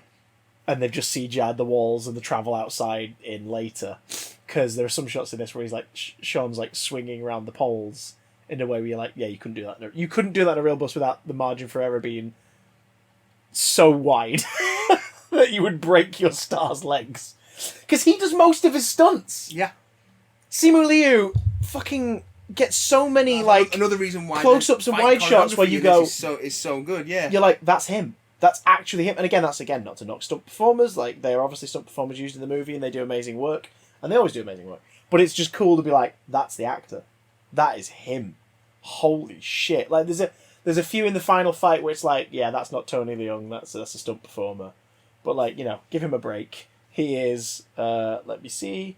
Unlike Wenwu, he is 59 years old. Which, now that I read that out loud, I'm amazed by. Yes. Because the dude does not look a day over, like, 40. And I don't think that's through Marvel Digital Magic. No. That's just Tony Leung. That's good living. That's some good living. That's some good living and being a goddamn Don. Again, he's fucking Don. God, I think for spoilers we should just point out random things, really, and talk about them. Razor Fist having his own personalised number plate. Fucking hell. And his name spray painted all over the side of the goddamn vehicle. And also the playlist on his car had some fucking tunes on it. Yeah. Jiling's Underground Fight Club. Although it's the least underground fight club I've ever seen. So because it's literally not underground. It's like on the 50th story of a seemingly always being worked on skyscraper, which I think is a really nice detail. Like no one assumes that anything is happening in there because it's under construction. That's very good. The Golden Dagger is the name of her fight club, which is a reference to the organisation that she runs in the comics. And her right-hand man, John, Ken Ronnie Cheng, being obnoxious as fucking hilarious. So basically, there is a giant market in a post-blip world for super-powered fights streamed on the dark web, and people take bets. Yep. There are smaller fights going on in, like, basically cell-sized rooms. In which we see a Black Widow going up against someone with the extremist virus. Yeah. And I'm like, I'm sorry, that's a small-time fight? He's going to explode at some point. So you've got that. You've got, I'm sure there was another one in there that was like, hang on, that's a thing from a thing. I mean, there's a sumo in one of them who I'm like, okay, that's fun, but like, it's super-powered or speciality skill fights? Yeah. Is that a reference to Fat Cobra? Possibly. Who's a martial artist and like ancient fucking martial artist in the Marvel universe who is a massively heavy set guy. Yeah. Who usually has his hair up like in sort of the sumo bun, and he has like, you know, usually a little beard, and he's again a really fun character and played completely straight, but it's just that really cool visual of basically sumo walking around and being like, I'm basically immortal and I'm one of the most important elements in the structure of this universe, and was like, whatever. He's like, yeah, that was funny. Moving on. So I wondered if that was a reference to Fat Cobra, because I was like, why would you throw a sumo in there unless they're super powered? Oh my god, what if he was one of the super duper sumos? Let's never mention that cartoon again. Let's. But the Black Widow. Interesting fact about the Black Widow. Finally found it. The Black Widow's played by Jade Zhu, who was the Black Widow in the main group at the end of Black Widow, credited as Helen. Okay. So even though you don't really see her, it's one of those where it's like, holy shit. So after the events of Black Widow, which obviously was roughly 8 years prior to the events we're seeing now in this film, because this film's set in like 2023, 2024. Oh yes, that'd explain Shang-Chi's age then. He's like late 20s. Well, he's supposed to be 24. Yeah, Infinity War. Well, no, because it depends if he was blipped. Because Infinity War is 2018. Everyone comes back in 2023. Spider-Man Far From Home is later in 2023. So this would have to be 2024 or 2025. Yeah, based on certain things in the mid-credit scene that suggest some time has passed. Yes, and so yeah, this is okay. So he's like maybe 28 then. Well, unless he got blipped. He's explicitly 24 in the film. Is he? Did they say that? He goes missing after his first mission when he's 14, yeah. and his dad lets him live in San Francisco for 10 years. But what if he doesn't count the blip? Either way, he's still 24. Okay. So he vanished in the blip. It's canon. Either way. It's canon. Either way. Shang-Chi vanished in the blip, damn it. Which is, astonishing because not only is Simu Liu 34? Yeah. 32, I think? Let me double check. Unless Shang-Chi didn't vanish in the blip, and when we was like, you're 24, and he's like, actually, Dad, did you disappear for 5 years? Simu Liu's 32. Yeah. And Minge Zhang, who plays his younger sister, is 34. They both literally look like they're in their early 20s. Yeah. Yeah. Yes. Where is this fountain of eternal youth? And how have these two, Ryan Reynolds... Good genes, apparently. Also, I finally Anthony Mackie, who still looks like he's in his mid-20s. I finally looked it up, and Morris is a Hundun. Yes. Yeah. And look at sort of the kind of illustration. It's Morris. It is a flat-out translation to screen. It is a six-legged lump. Tummy. A six-legged tummy with 4 wings. We'll get into the other creatures as well in a second. But yeah. So yes, you've got superpowered fights happening on the dark web, but then they have the cage for the main events, which is like the big bets. Yes. And the fight that's happening when we get there is between Abomination and Wong. And I'll be honest, when I saw that, I was like, right, hang on. Why? Do you know what I mean? Part of you thinks, well, maybe Abomination's like...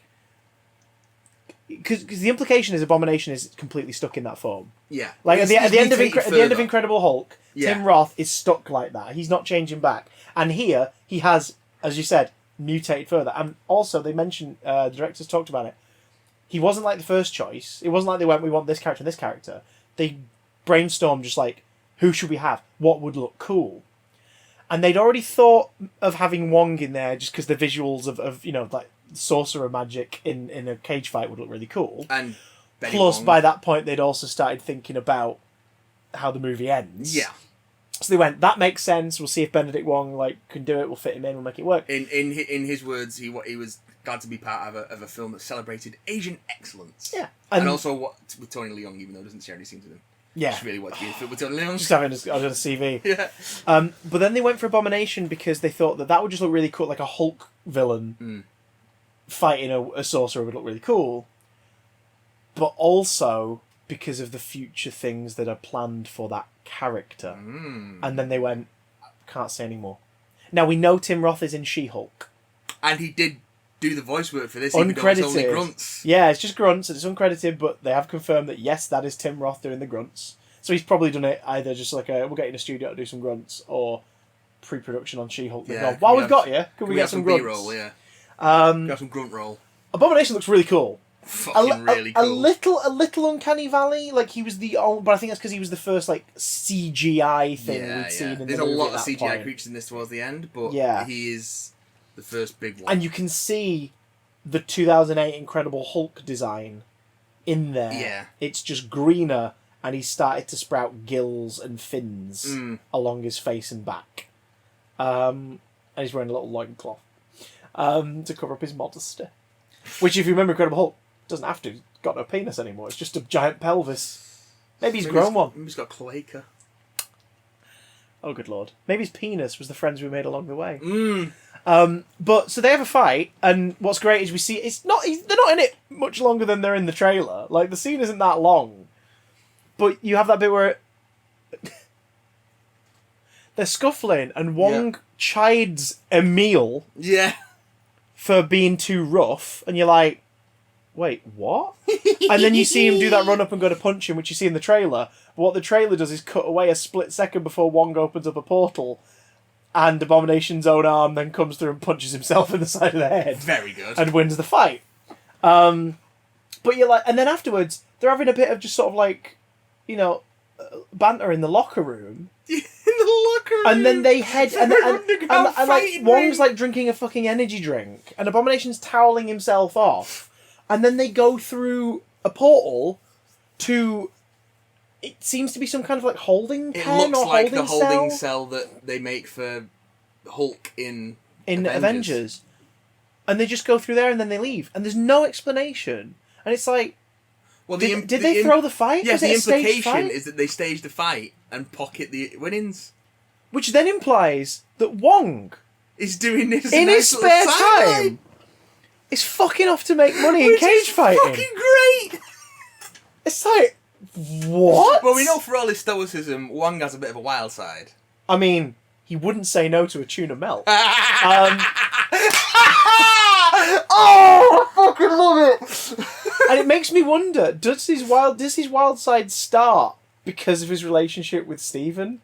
Because like when we first meet him in Kamatage in Doctor Strange, he is just pure stoicism, and in the final fight and that, like he is a blank slate. He's a party killer. Like, he doesn't give a shit. No, he's a badass. You do get that gag earlier on. But then you hear him listening to Beyonce after Strange has called him that. Yeah. So I'm wondering if in like the 8 years since Doctor Strange, he's loosened up a little because of Steven. With Steven. Yeah, and it's like I kind of like that because it's like the two of them have sort of informed each other. Because Strange has become a lot more, knowing and a lot more like. He understands a lot more the weight of what he's doing as the Sorcerer Supreme, way more than he did in Doctor Strange. So it's like the two of them have kind of... Basically, we're getting to the point where they're going to become indistinguishable with the same person. Yeah. Because they just spend all their time together. Yeah. Except when they're not.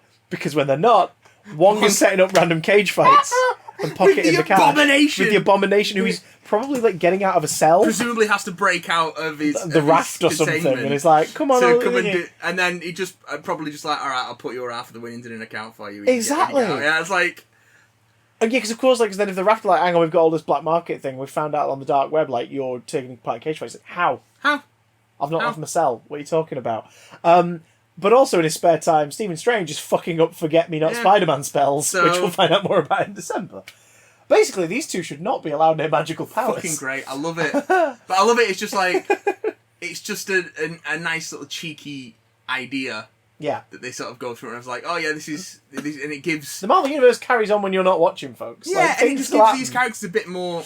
Sam has a family, and they're having issues with their boat and everything. Like, that's a plot. And it's good stuff, Wanda has gone off and done something pretty horrible, and you're going to discover it as the story goes on. And yeah, it's... So the general consensus is that this takes place after WandaVision. Yeah, because WandaVision takes place not that long after the events of Endgame. And probably concurrently with Falcon and Winter Soldier, or near enough. Yeah, that makes sense. That makes sense. Of course, the only reason that fight is super brief isn't just because it's a fun gag, but it's to give the main focus to brother and sister reintroducing themselves to each other since childhood. With a cage fight. With a cage fight that is probably not my favourite fight, but the one that got the most, like, it's very good. Like, it is... Because it's one-sided. Like, he's mostly playing the defensive, which then is called back later when Nan is like, you are your mother and your father. Yeah. But it's also one of the few times... Because she's noticing he's kind of taking his father's, like, stances because of the training. And that's when he...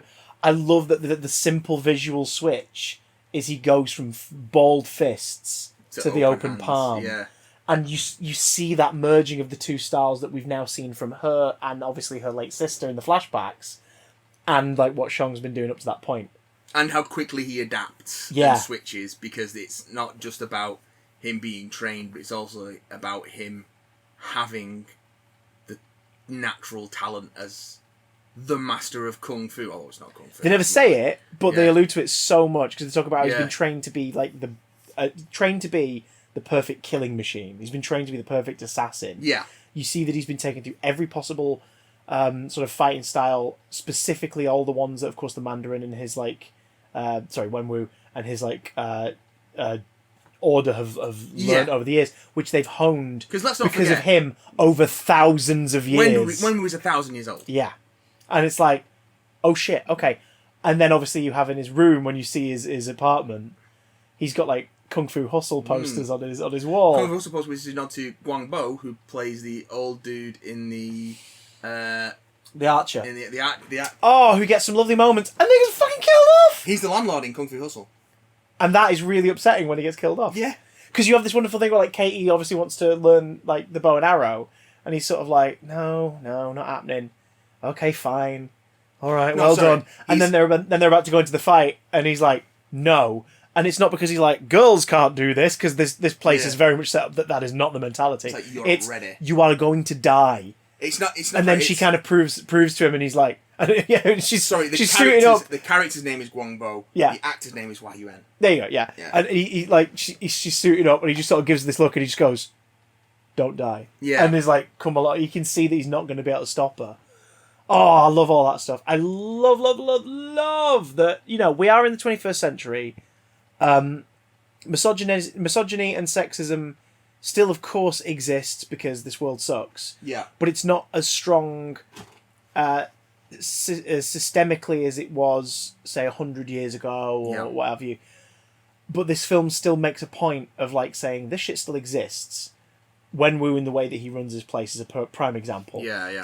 He's not like, you know, stupid woman. He's just like, oh no, the women are a second thought. Yeah. Apart from, like, his wife. Like, she's the one person who completely changes that. And it's like, yeah, he's lived for thousands of years. Of course he's a massive misogynist. Yeah. Of course he's a fucking misogynist. But then you, of course, see the... what's the name of the hidden city? Taolo. Sorry, the hidden fucking dimension. It's a different universe. With a gateway to another universe, It's a different motherfucking timeline, motherfuckers. They're hitting the magic hard. And like, you get there, and it's not remotely a thing. No. At all. No. Because why would it be? Like, why the fuck would it be? And it's like, brilliant. And it's sort of, it's those little coded things that's like, really say to you, the audience, yeah, this is basically the perfect place. This is the perfect place to exist. We should move it along a little bit because we're coming up on 2 hours and you've got some stuff to do. Oh yeah, shit. So I've got to make dinner for Lucy. Yes. So Dweller in Darkness is the big villain. Yes. The big bad. Yeah. Literally the big bad, and we get a big dragon versus Lovecraftian monster fight. Be honest. When they were setting up the Dweller of Darkness, was it crossing your mind that we might actually be getting Mephisto at this point? No. Because it hit me. when the way they worded it, they talked about they never showed it in the thing, and then they were like these carrions like take souls. No, they do show it in the carving. But I didn't twig that that's what it was. No, that's yeah. And I was like, taking souls back to the master, and the more souls that he gathers, the more powerful he becomes. And I'm like, also, that's how Mephisto works. He makes deals, and the souls that he claims separate characters. But that's the thing, I wasn't aware of the Dweller of Darkness. Yes. See, when it comes to it's a minor character, but yeah. Yeah, when it comes to sort of the more mythological elements, the Marvel Universe and stuff, like Shang-Chi, my exposure to Shang-Chi's mostly been through his tie-ins with Spider-Man. Now I've got Marvel Unlimited. Fuck that noise. I'm going to do a big old back catalogue read. But like, it's mostly been his tie-ins with Spider-Man, because Dan Slott loves Shang-Chi. There's he brings not him a lot in. of good Shang-Chi, Dan Slott, I'm sorry to say. Dan Slott and Gail Simone are two writers who love Shang-Chi so much that they didn't get the chance to write for them, so they would write them into their stuff. Shang-Chi appears a lot during the pre-Spider Island. Spider-Man loses his spider sense. Yes. And he realises that he was relying so heavily on that in particular. So he teaches... he's taught and learns with Shang-Chi. He goes away for a week. They develop Spider-Fu. Yeah. And then that is what helps him through Spider Island, because he's without his spider sense during the whole event. But also Shang-Chi then gets a tie-in during Spider Island, where he's dealing with these missing people early on in it who are being dragged to this mansion, and you learn that the Bride of Nine Spiders has been drawn to the event. Of course. And it becomes this really creepy... I wonder if I've got it nearby. I'll show you after. Tangent. But there's this really creepy freaking like sequence of events where Shang, is mutating into a spider. Yes. The people who've been kidnapped are mutating into spiders. The Bride of Nine Spiders is like, not sure how I'm supposed to deal with this. And then you've got this other being that is like, I can't remember its name now, but it's like it's like human body from the waist up, spider abdomen and legs from the waist down. Oh, a Sen Spider. And it's just getting more and more aggressive and freaky, and it's fucking terrifying to read. It's like, tie-ins can be great sometimes, kids. This one's making me want to puke up my breakfast. Let's talk about the movie, Chris. Yeah, and Gail Simone writes in the whole thing in Domino that... Let's talk about the movie, Chris. Domino wants to fuck Shang-Chi real bad. Let's talk about the movie, Chris. And we will. So the point I'm making is they use the ancient creatures of the Marvel Universe in a way that is super effective. Yeah. And, like you said, dragon fight. Big dragon fight. Fucking dragon fight. After big Shang-Chi Wenwu fight, where they sort of emotionally reconcile, and Wenwu sacrifices himself to the Dweller in Darkness to allow Shang-Chi the 10 rings. So yeah, after they've had a fight with them. Yeah. Which gets the 10 rings. Metal as fuck when he literally brings them together in a ball of energy. It's a Kamehameha. Because it gets referenced later, doesn't it? Yeah. It's a Dragon Ball Z Kamehameha. And he does that, and then says no, and just lets them fall to the ground. And you're like, oh, this is good. That's alright, because he gets to zap the fuck out of the Dweller in Darkness later. Yeah, he does. Oh my god, the bit where Katie hits it with the arrow in the neck. Yeah. Is brilliant. And then when he just like zaps the rings into its chest and basically blenders it to death. Pulls it apart. Fuck, that was incredible. Very good. Again, like... Very obvious superhero. It's not a blue light beam in the sky. It's like they have to escalate, don't they? They have to get that big thing at the start. So I'm trying to think of which other ones don't. WandaVision's the only one I can think of that like does it. It has its cake, but then it also eats it by having the what's the bloody thingy ship conversation? Ship of Theseus. Ship of Theseus. Like that's the only Marvel thing I can think of in recent times that has both. Yeah. And it kind of lets both happen. But it's all about character. It's absolutely awarded. Nan is a phenomenal addition as well. Like meeting her auntie late in the game. Michelle Yeoh playing Nan and doing a fucking excellent job. The sort of the airbending style, like fight stuff is it's so beautiful. Very good. And then just we only see Trevor a couple of times during this. And I think that's on purpose because they don't want to. One thing that I think was the fear of this with Awkwafina's character and everything is that it was going to be very kind of serious thing. Saki comment, am I right?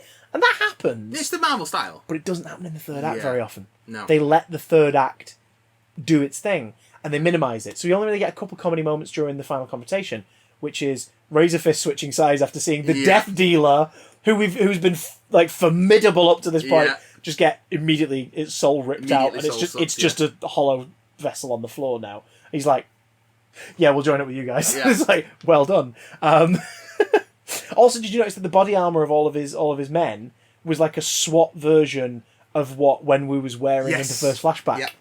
Fucking brilliant design work in this film. So good. Gorgeous. And then you get a couple of moments with Trevor, like where he's playing dead and convinces Morris to do the same, so that neither of them get bothered during the big bit of the fight, which, admittedly, they would both die horribly if they took part. Yeah. So they play dead.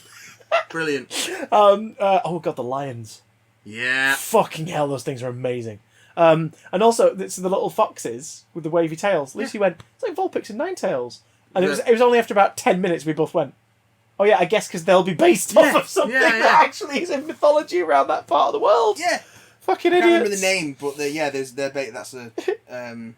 When they drive through and the car has to stop. Because they're basically going on this like magical safari for 5 minutes in one of the most visually impressive sequences in the film.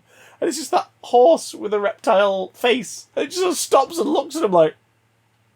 And just stands in front. And it's like being on safari. It's like going to a bloody safari park when you end up with just like a horse just stood in front of you for 5 minutes. You're like, well, we can't go. Because we just got to wait for it to move. Yeah. That's quite funny. But then obviously we find that Trevor, while everyone else is suiting up for the battle and working with the dragon scale, love that addition. Yeah. Because that is how he's going to be able to play out with the bigger like threats in the Marvel universe. Well, that and the Ten Rings. Well, yeah. Well, is he going to use them? I don't know if he's going to use them. I think that'll be a team up movie or sequel movie moment where it's like shit's got real, and he's like opens the chest and he's like, we're going with. I don't think it's clear how much they corrupted the Wenwu. Yeah, or if they did. I think that's why Shang. I don't think they've like emotional inhibitor Doc Ock tentacle style. No. I think it's more that like his lust for power has grown because of what he's able to do. That's what comes with the mid credits is no one knows what they are. Yes. Yeah. Wong doesn't know what they are. Wong doesn't know. He brings in Captain Marvel and Bruce Banner, who is now Bruce Banner again. But still with a fucked up arm. Still with a fucked up arm and a cast. And noticeably older. Yes. Which he would be, because he is older than like a lot of the other characters, because he lived through the 5 years. Yeah. He's been the Hulk. He'll be knackered now that he's reverted back in some way. Yeah. He's got crazy professor hair. Yeah, he's got crazy professor hair. He's got crazy professor hair. Which I'm here for. And Carol, still wearing the Endgame suit, which is lush. Lost the wicked cool coded haircut though. Oh well. Bit of a shame. But it's nice to see them. And I love the fact that she's like, okay, this is weird. Like, yeah, I'll see what I can find out, but I have other stuff to deal with. Bruce has got my number. He can get you back in touch with me. See you, Bruce. It was lovely to see you. Lovely to meet you. And then she disappeared. And it's as weird as it sounds. It's nice to see Carol's at a point now where she's a lot cheerier in herself. Yeah. Because obviously we've seen her go through horrid shit and then be like the muscle in a big fight. So to see that her and herself now is like, I'm fucking Captain Marvel, guys. This is pretty cool. It was really sweet. It was like, yay! I can't wait for the Marvels. I want to see what you've been up to. But then Bruce is like, she does this a lot. I don't have her number. Yeah. It's like, I don't have a way to contact her. I don't know what she's on about.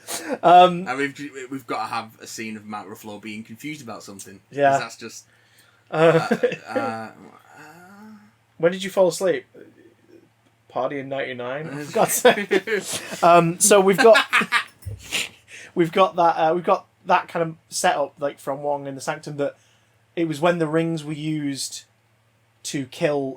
Ring were used by Shang. By Shang to kill the Dweller in Darkness. I don't think necessarily to kill him, but when he started using them. Yeah, it began emitting a signal. Yeah, because his energy colour changes. Yeah, they're blue when it's the standard blue-orange contrast. They're blue when Wu has used them. They've been blue for thousands of years. And they're early in the prologue when Lee uses them, and then again when Shang uses them, they go orange. Yeah, yeah. So.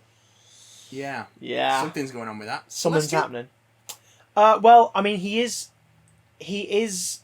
and his sister are half born. I don't mean Shang. I mean the rings. Oh no, but I mean like they are half born of two universes. Yeah, that's true. So it could be more of a breach in the universe kind of thing. Yeah. It's like them using it, because that's the thing. Like when we first meets their mother, she's not in that other universe. No. She's guarding it. On the outside. She's at the gate though, so she can still call on the powers. I love that hardcore fight ends with him just being dropped in the pond. It's the perfect ending of their love affair. It's the perfect ending to it. But yeah, that's the thing. It's like they are of two different universes. Yeah, their children are half of two different universes. Yeah, that's true. So maybe that plays into it. Maybe it's a thing of this universe is reacting. Because the Ten Rings were found in a crater here. Yeah, well, we know they're from outer space, because comics. But, it's that whole thing of Some say they were in an ancient temple. Yeah. Some say they were found in a crater in the earth. Some say they fell from the sky. So they fell from the sky. Like, they came from space. Yeah. And maybe something in this universe, like, I don't know, has been looking to get to the other one, or like it's an interdimensional thing. Who knows? I'm thinking, all we know is with this is totally going to get answered. I'm thinking they're celestial. Okay. Might have something to do with the Deviants, even. Yeah, maybe. Because the Deviants don't look too dissimilar to the fucking hellish things that come from beyond the gate in this. Actually. And then, of course... Sorry, I've just remembered how that mid-credit scene ends. It's like, okay, Wong basically is like, he doesn't say it, but he's basically like, you're about to get involved in some Avengers shit now. You two are about to get involved in some Avengers level shit. Yeah.